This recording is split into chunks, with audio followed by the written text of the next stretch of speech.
Hi guys, welcome back. We're going to do another of what we'll call the Ramsey Dewey series of answering questions on Quora related to swords. Let's dive right back in. Question number 1. What are the differences of swords? It's a little open-ended. I don't know that I can come up with a good answer to that one, so we'll just move on to the next one. Question number 2. What is the difference between real swords and other swords? Again, a little open-ended.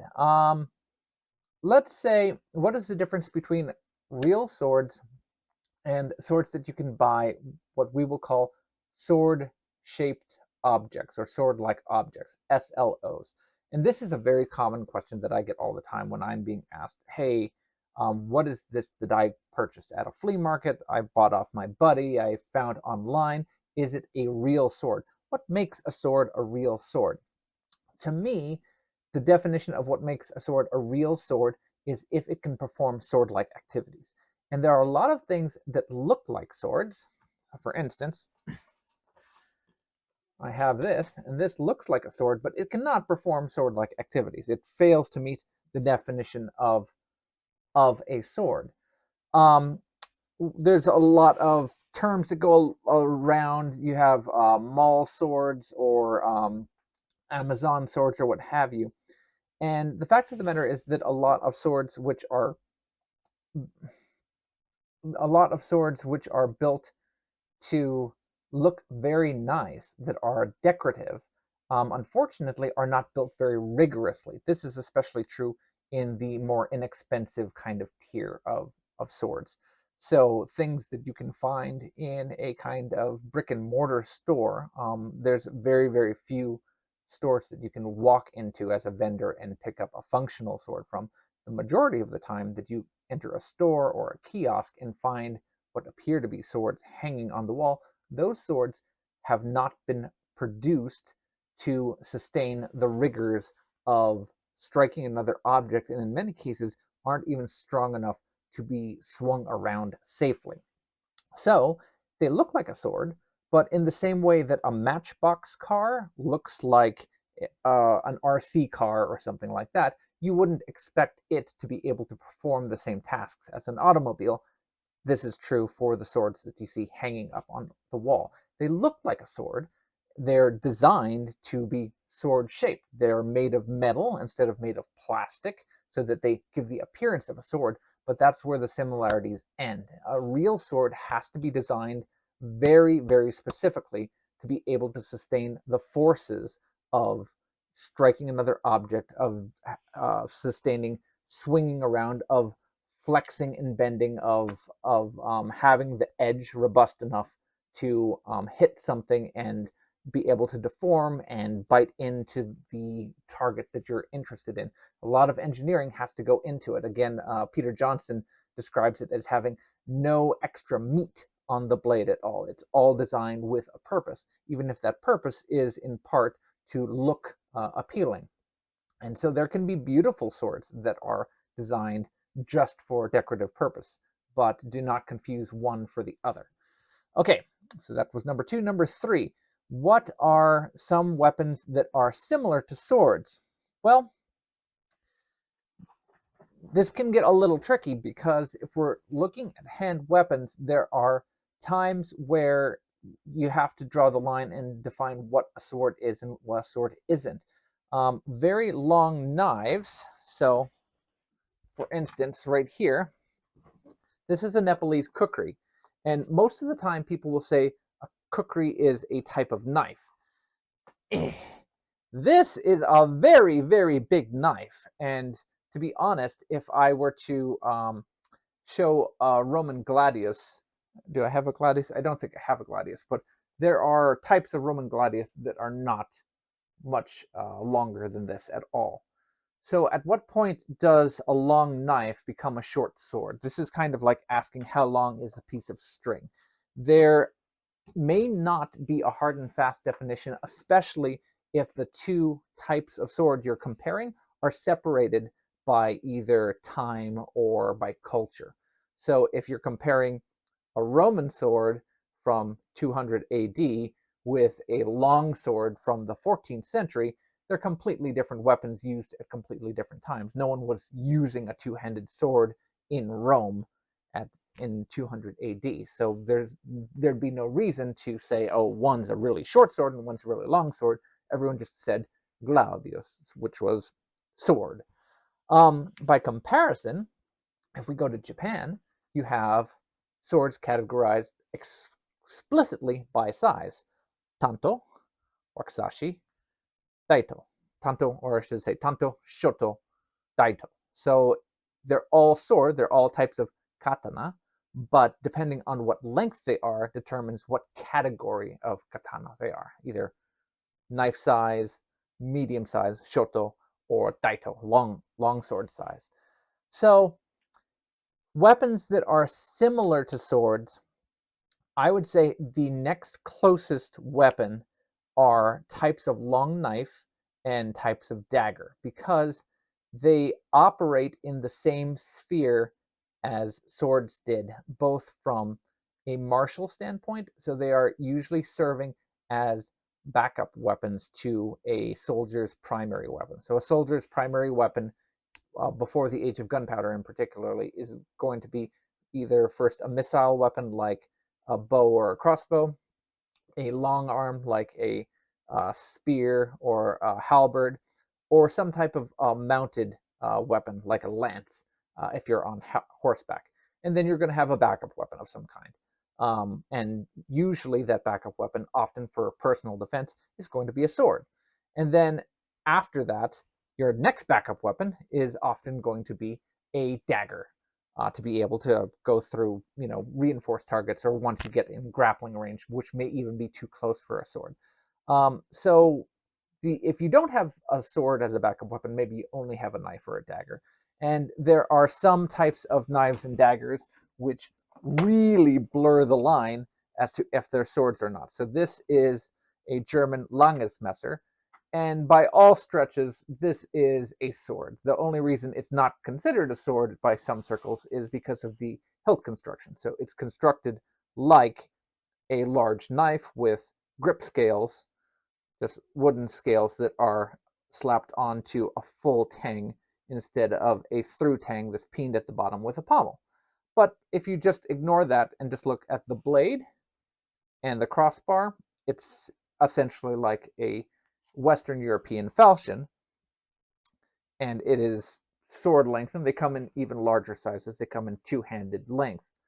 So knives and daggers, definitely, I would say, are the weapons that are closest to swords. And when swords fell out of use going into the beginning of the 20th century, when they were, for instance, taken out of service after the Boer War in Britain and into World War I, they were essentially replaced. So an officer, for example, an infantry officer in the British military, would have had a pistol and a sword as their defensive armament. And when the call was put out throughout the British military to retire their swords because they were identified and shot in World War I, what were they replaced with? They were replaced with knives. So it's obvious that the sword position is, if not perfectly interchangeable, the next closest thing is a knife of some kind, either a dagger or a knife. All right, that was number 3. So number 4, why are swords considered powerful? Why are swords considered powerful? This person doesn't elaborate on the question. It could be that this person is asking about their role in games, or it could be they're asking about them on the battlefield or in society as a whole. A sword, as strictly as a weapon, is a force multiplier.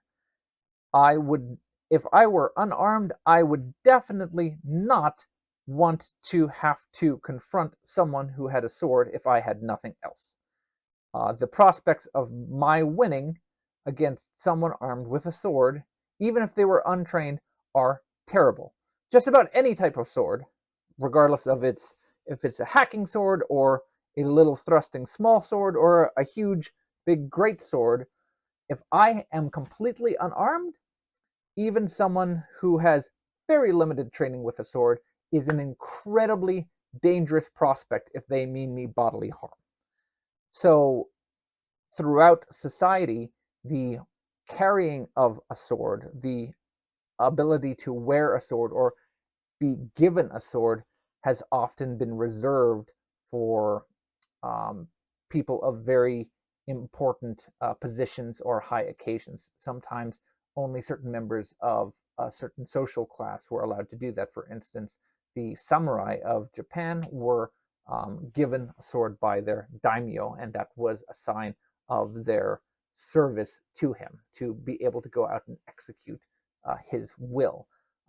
At similar points in European history, only you might only be able to achieve. You might have to be of a certain social standing in order to be able to wear your sword if you were inside of town. If you were traveling between towns, maybe you could wear a sword for personal protection. So swords are certainly considered dangerous, and they might also carry with them um, certain connotations about the people who carry them. So if you see someone wearing a sword, that might also indicate that that person is a powerful person, just because they're allowed to wear one when no one else is allowed to wear one at the given point in time. But that again varies quite a bit from century to century. Question number 5. Are swords practical? Doesn't say what this is in context with. Um, so without any additional information, I can't really answer that. Swords were used from the pre-Bronze Age, so from the Copper Age, through the 20th century, through the middle of the 20th century, for combat, for battlefield combat. They are essentially retired now in the age of um, high velocity gunpowder, but they enjoyed millennia of use, and in innumerable amounts of forms. Question number 6. What is your opinion on swords? I think they're great. Questions number 7. What are the different types of swords? Please look at the following graphic. There are many, many, many, many, many, many, many, many, many, many different types of swords. There are several different ways you could split up the different types of swords. One would be by time period. So for instance, we discussed very briefly that they started being made of different materials. So the earliest swords are made of copper, and then different types of bronze, arsenical bronze, tinic bronze, and eventually they transition into iron and steely types of iron, various grades of carbon, and finally into steel and all sorts of beautiful, fancy types of steel. My good buddy iPost Swords is a founding member of the International Woot Society and can give us wonderful lectures about the different types of crucible steel that were produced in the years past and that continue to be produced even now. Um, so that's one way of looking at it. You could look at the different types of material that were used to produce swords. Another is by general shape. I like to split swords into how many edges they have. So you have single-edged swords, of which the two most common types are sabers, which are curved, and then back swords, which generally are straight on one side and then have a single edge on the other side. And then the whole other category, so if we're gram standing, either gram negative or gram positive, then you have double-edged swords, which were perhaps more popular originally because they allow for very easy thrusting ability. So if you think about just taking a dagger and stretching it out longer and longer and longer until it becomes sword length, the very earliest types of sword were oftentimes kind of like very long daggers, especially in the Eastern Mediterranean region.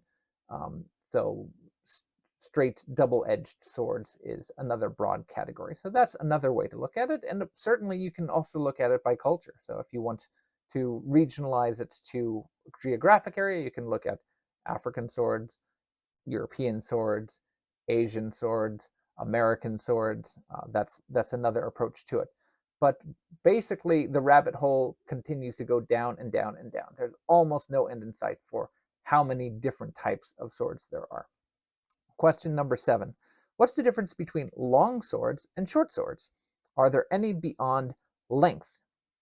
So it depends on how long we're talking and how short we're talking. Um, I usually, I personally like to look at about 3 different main sizes of sword: single-handed sword, two-handed swords, and bigger than two-handed swords. So when I say two-handed swords, I'm talking about swords that are actually hand and a half swords, swords that can kind of comfortably be used in one or two hands, but are still able to fit on the hip. And then what we say when I say two-handed swords or bigger than two-handed swords, we're talking about field swords that are really, really big and that you can't comfortably wear on your hip anymore as a sidearm.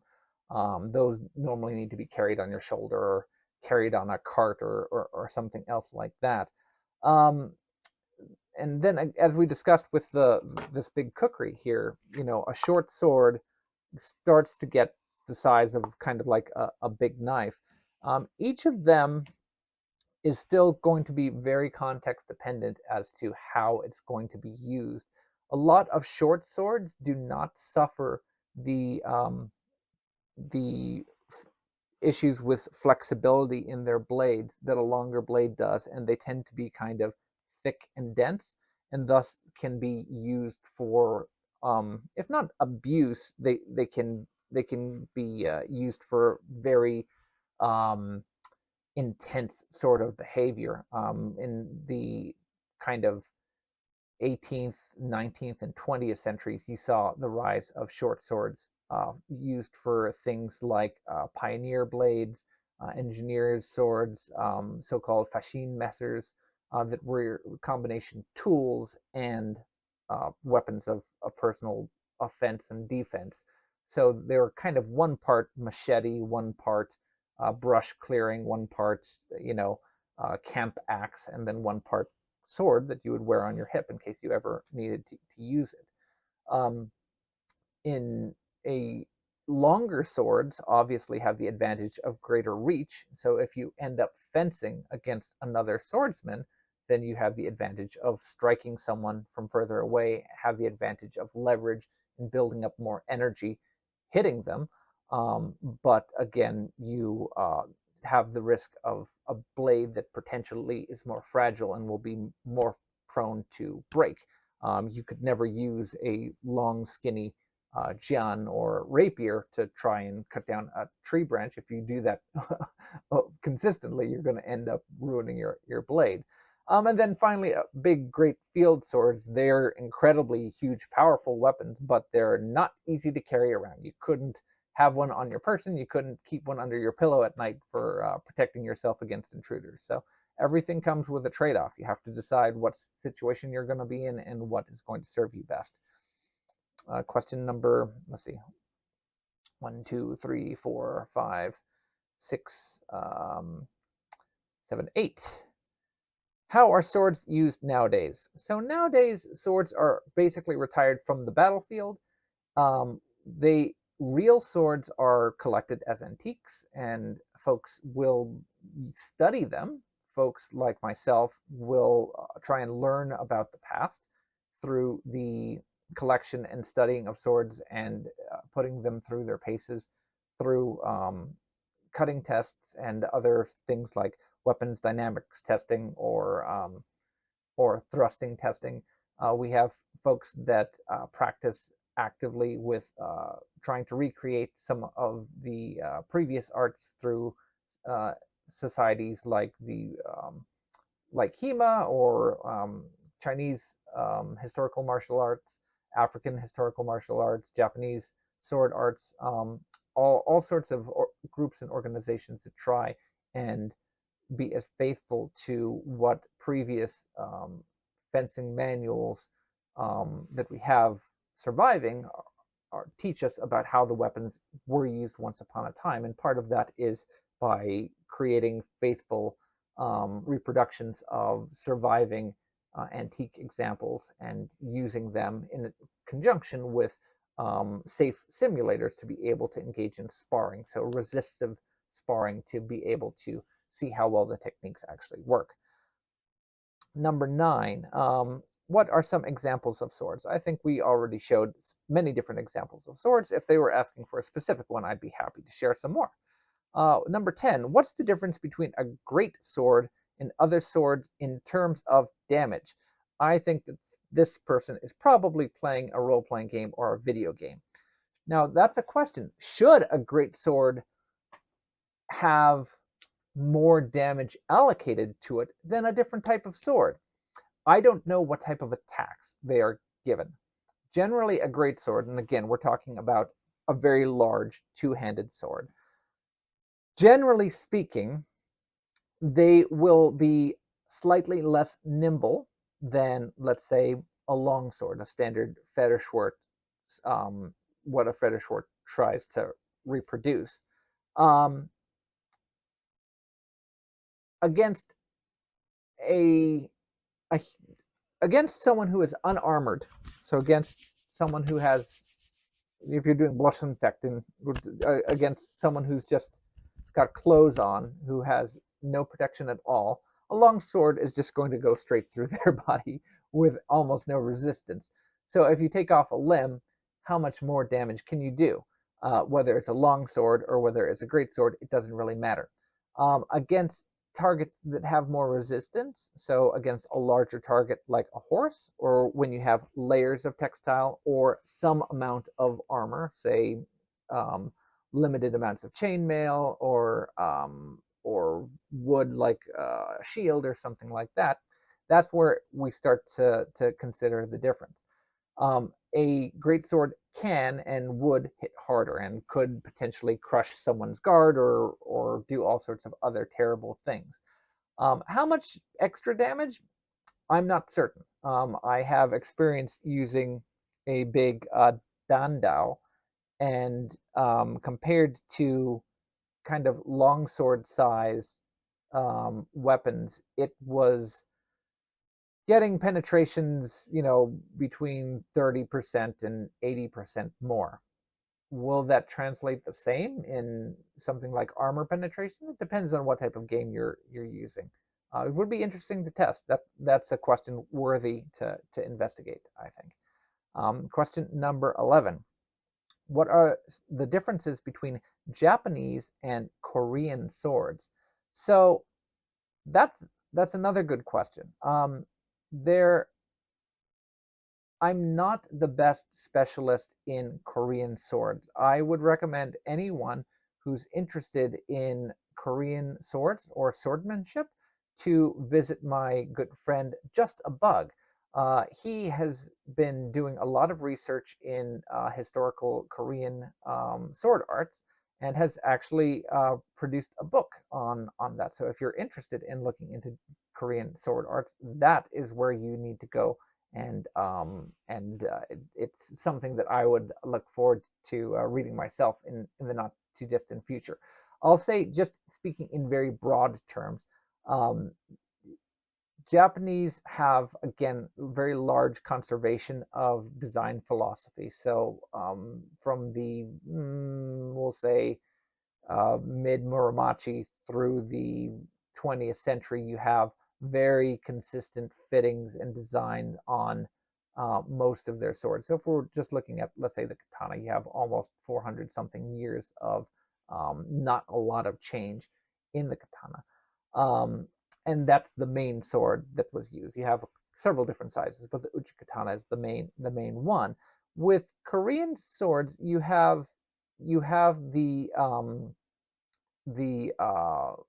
wando, as it's called. So you have the saber, but it comes in a few different sizes, and you also have a straight two-bladed, two-edged sword, not unlike the Chinese jian, called if I can remember it properly, it's called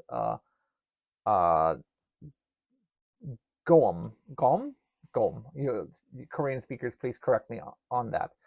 Um, so we unfortunately do not have as much historical examples to work from in Korea as some of the other countries for a variety of different reasons. So it's an area that we need to continue to do research from.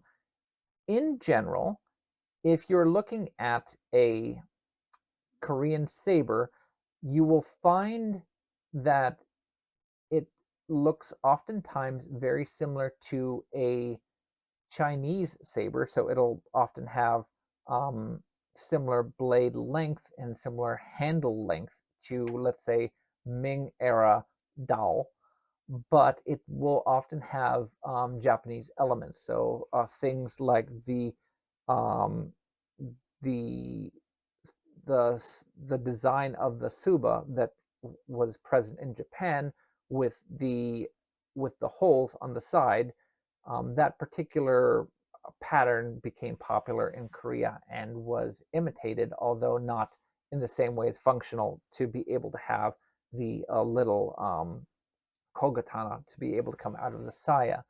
So in some ways, just as Korea is in between the two large powers, China and Japan, so too did the swords take elements from both of the other large cultural influences. They obviously have their own characteristics that are unique and natively Korean as well. But if you have a Chinese sword and a Japanese sword and a Korean sword together, oftentimes the Korean sword will have elements that are both Japanese and Chinese influencing it together, as far as at least as far as the fittings are concerned. Um, Question number 13. What are the different sword fighting styles? Well, if we're talking about historical styles, which hopefully this question is asking about, there are as many sword fighting styles as there are swords, and sometimes many more.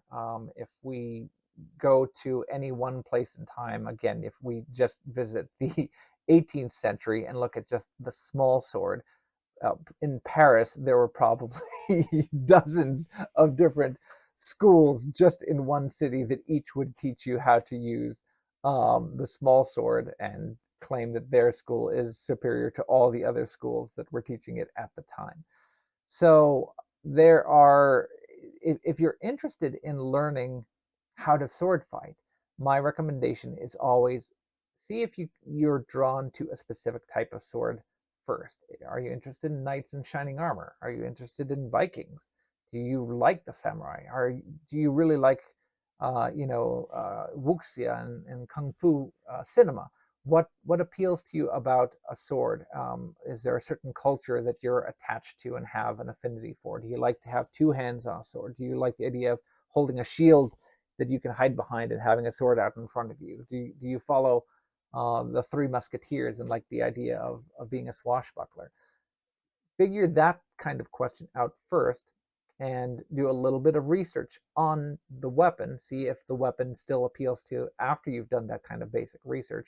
And once you become attached to that sword in particular, then you can pursue whoever is doing work on it, and you can usually find someone who is training in the art of that specific sword, because that is it's no good if you're interested in learning how to use a Roman gladius and then just go into a kendo school where everyone is using Japanese shinai and smacking themselves over the head.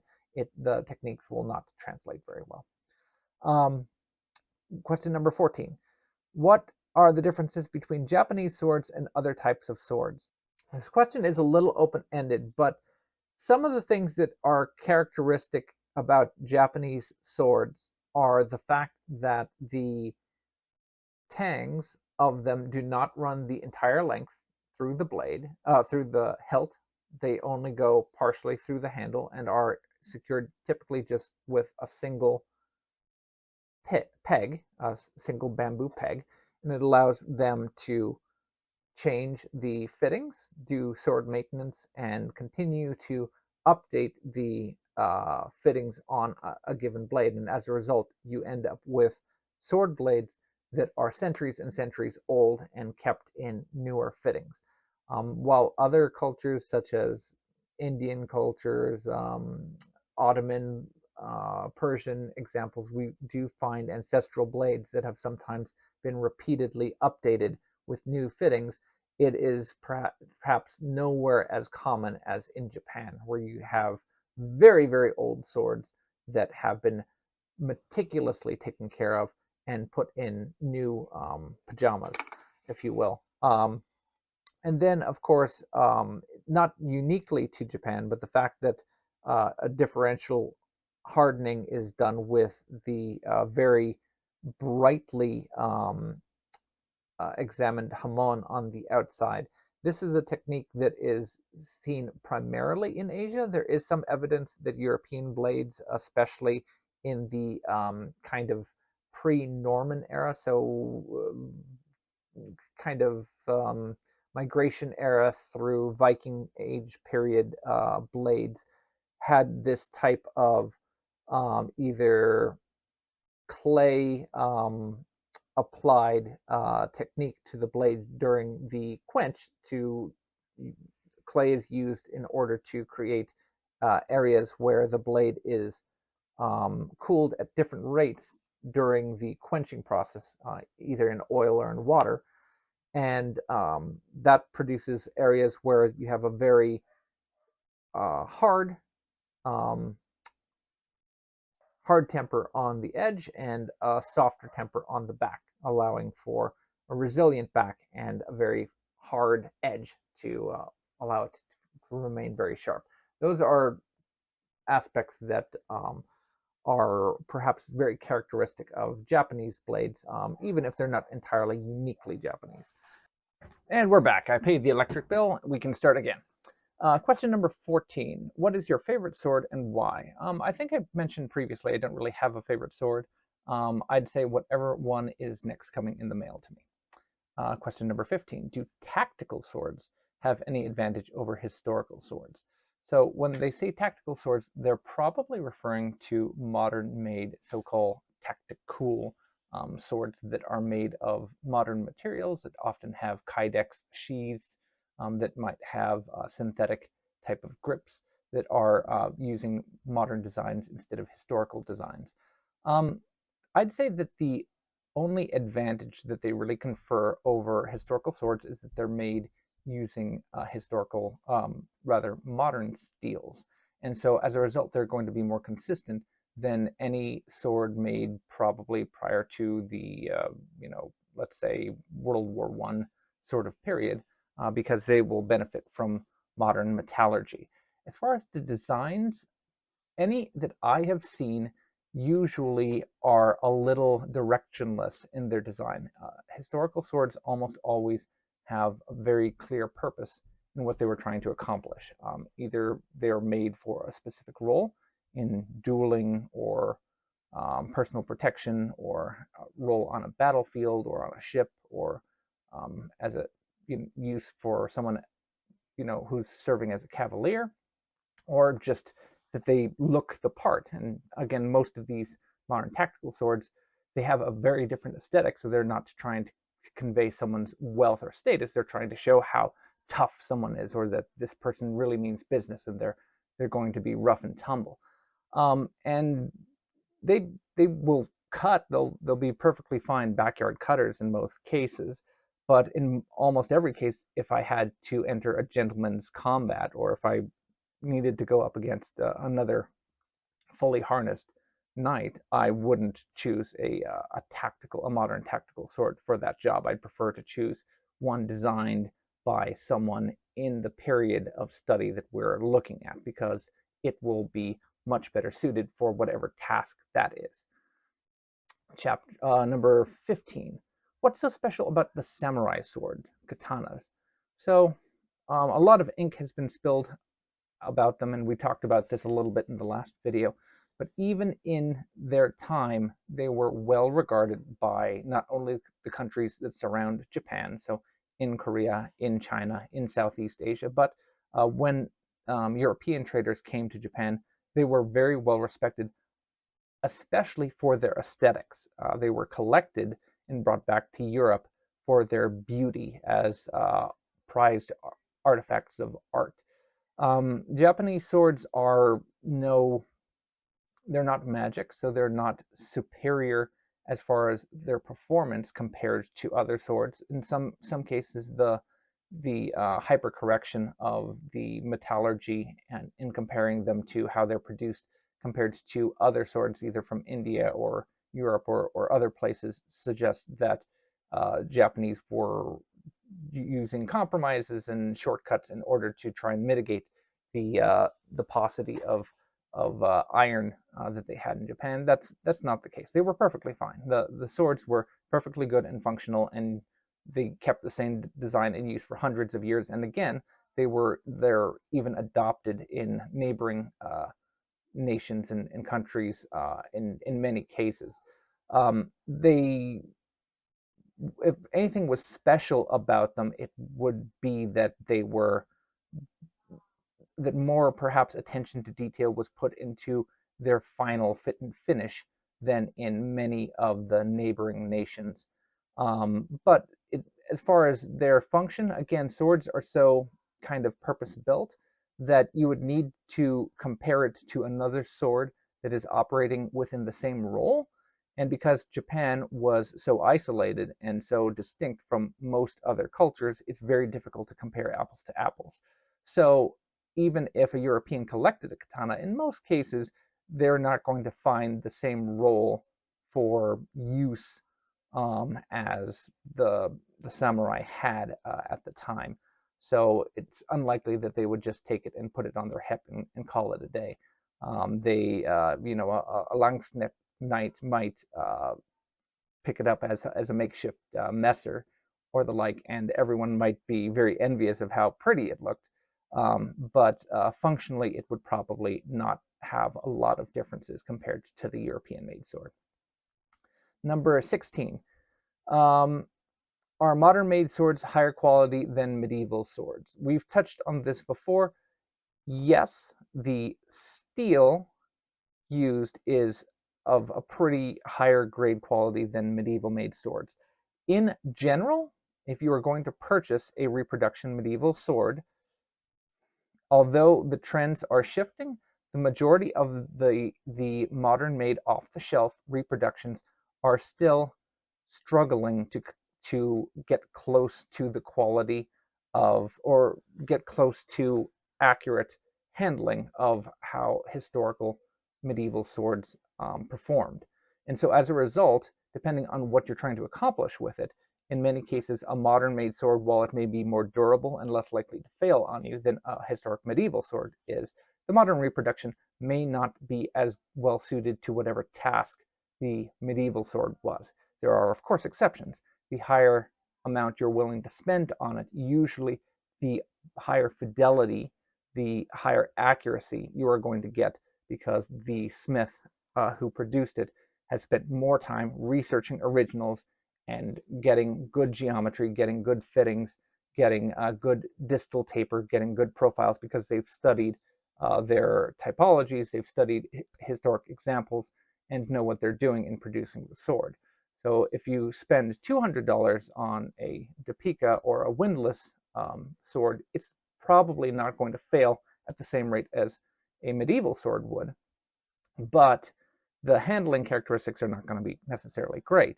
Whereas if you're willing to spend $500, $600, $1,000, you might get a sword that handles very, very close to many of the originals and be of a superior build quality. Number 17. In your opinion, what type of sword is superior? This is open-ended, and again, we don't do Godzilla versus King Kong. There's no king of the heap other than in a situational context. But the answer is, of course, the Spadroon. Question number 18. What type of sword would you carry if you carried a sword? That would depend on what the cultural norms are of the moment. If I carried a sword, it would probably be a single-handed sword of some kind. A lot of people would jump immediately at carrying a long sword or carrying a katana or a rapier. If I had an everyday, walk around town, carry a sword to make myself look good, I probably would not want something quite that large. They get in the way. And the same reason I wouldn't carry a big, long rapier that's going to bang into everything. I have to go in and out of cars and out of doors. Something that big would not work.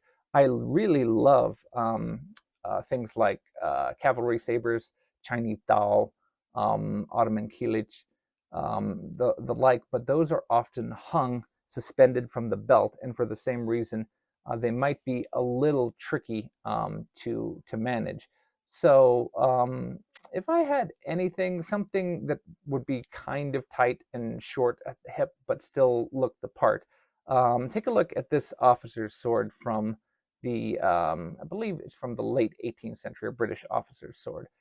Something like that would probably do me just fine. Number 19, do you like swords? Yes. Number 20, are iron swords better than bronze swords? From a strictly material standpoint, if we're talking about just iron, and in many cases it's rare that there are just iron without some amount of carbon to make them steely, because back in the day, as we're just starting the Iron Age, smiths quickly learned that having carbon in them made them superior. So don't sell them short. The the start of the Steel Age happened very, very quickly. In most cases, no. Bronze, the transition from bronze to iron was not an overnight thing. You have bronze swords being used alongside iron swords for a quite long period of time, and oftentimes the iron swords are just duplicating the bronze designs. In some cases, it was motivated by access to the bronze materials, and iron or was more readily available. The transition from bronze to iron and eventually steel um, is a multifaceted process. And even once we enter the Steel Age, you still have bronze being used for things like arrowheads in quarrel boats, crossbow quarrels in places like Han China. Number 19, I think. Are the samurai swords the best in the world? No. Number 20. Were Japanese swords really sharper than European swords? So we touched on this in the previous video. It depends on what period of time you're looking at. In the 19th century in particular, you found that the European sabers were not kept as sharp, and they had a difficult time retaining the same level of sharpness as the Japanese swords that they were encountering, mostly because of the scabbards they were kept in. If we go back to the medieval period, there would have been much less of a difference, and in some cases you'd find that medieval swords' final tip geometry was more of an acute point than Japanese swords.